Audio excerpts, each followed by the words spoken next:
Hello everyone, কেমন আছেন সবাই? আশা করি সবাই আল্লাহর রহমতে ভালো আছেন। আপনাদের দোয়ায় ও আল্লাহর রহমতে আমি অনেক ভালো আছি। আজকে আপনাদের সাথে শেয়ার করব পাকিস্তানি পেশোয়ারি বিফ রান্নার রেসিপি। প্রতিদিন এক রকমের গরুর মাংস খেতে খেতে বিরক্ত লাগতেছিল, তাই ভাবলাম আজকে গরুর মাংস দিয়ে পাকিস্তানের জনপ্রিয় খাবার পেশোয়ারি বিফ রান্না করি। পেশোয়ারি বিফ রান্নায় বাটা কোনো মশলা ব্যবহার করা হয় না, এ রান্নায় সকল মশলা গোটা ব্যবহার করা হয়। আমি এখানে পেঁয়াজ, রসুন এবং কয়েকটা টমেটো নিয়ে নিলাম। প্রতিদিন দুপুর বেলায় তো ভাতে খাই, তাই ভাবলাম আজকে দুপুর বেলায় পেশোয়ারি বিফ রান্না করে খাই। কোরবান আসার পর থেকে আমার সামনে এই ভিডিওটা বেশি বেশি আসতেছে, তাই আর দেরি কিসের, আমিও ভাবলাম একবার রান্না করে দেখি তেল মশলা ছাড়া এই পেশোয়ারি বিফ খেতে কেমন লাগে। কোরবানের ঈদ গেছে যে আজকে অনেক দিন হয়ে গেছে। অনেকে এখনো কমেন্ট বক্সে এবং ইনবক্সে একটা কথাই বলেন, আপু কোরবানিদের ব্লগ চাই। আমি অলরেডি আমার একটা ব্লগে বলে দিচ্ছি কোরবানিদের দিন কোনো ব্লগ করি নাই। একদল লোক এসে কমেন্টে বলে, আপু হিজাব নিকাব পরে কি কেউ রান্না করে? যেহেতু আমার ভিডিও আপলোড দেওয়া লাগে, তাই আমার হিজাব নিকাব পরেই রান্না করতে হয়। কিছু কিছু মেয়ে এসে কমেন্ট করে, আপনি নতুন জামা পরে, নতুন জুতা পরে, হিজাব নিকাব পরে কিভাবে রান্না করেন?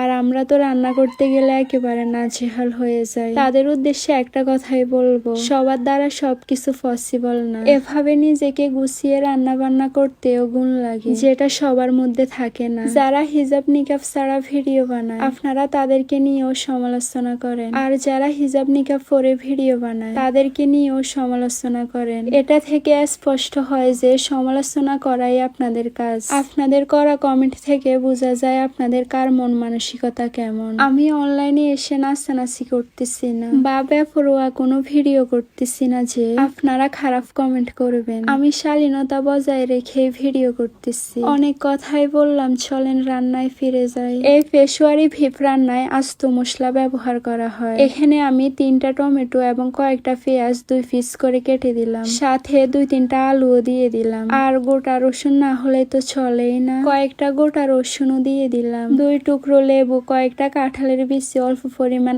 আদা এবং সাথে গোলমরিচের গুঁড়া দিয়ে দিলাম। এই পেশোয়ারি বিফ রান্নায় আমি কোনো তেল ইউজ করব না এবং কোনো পানিও ইউজ করব না। মাংস থেকে যে পানিগুলো বের হবে এই পানিগুলো দিয়ে পুরো রান্নাটা কমপ্লিট করতে হবে। মাংস থেকে পানি বের হওয়ার পর পরিমাণ বুঝে লবণ দিয়ে দিতে হবে। এই পেশোয়ারি বিফ আমি প্রথমবার রান্না করতেছি, না জানি এগুলো খেতে কেমন হয়, তাই আমি অল্প পরিমাণে মাংস নিলাম। রান্না করার পর খেয়ে ভালো লাগলে পরের বার আরো বেশি করে রান্না করব। আমি রান্না করতে আসার কিছুক্ষণ পরে শুরু হলো মেঘের আনাগোনা। আজকাল আকাশে মেঘ ধরার কিছুক্ষণ পরে বৃষ্টি চলে আসে। আমি তো ভয় পাইতেছিলাম রান্না করা অবস্থায় যদি বৃষ্টি চলে আসে তাহলে আমি কি করব। আমি চুলের চারপাশটা সুন্দর করে গুছিয়ে নিলাম। এলোমেলো কোনো কিছুই আমার ভালো লাগে না, পরিষ্কার পরিচ্ছন্ন থাকতে আমার ভালো লাগে, তাই আমি সব সময় রান্নার পর চুলের চারপাশটা সুন্দর করে গুছিয়ে ফেলি। আমার আজকের ব্লগটা এ পর্যন্তই। যারা যারা এখনো আমার পেজটি ফলো করেন নাই অবশ্যই ফলো করে দিবেন। রান্না ঘনিয়ে আসলে আমি কয়েকটা তেজপাতা এবং এলাচ দিয়ে এগুলো চুলা থেকে নামিয়ে নিব।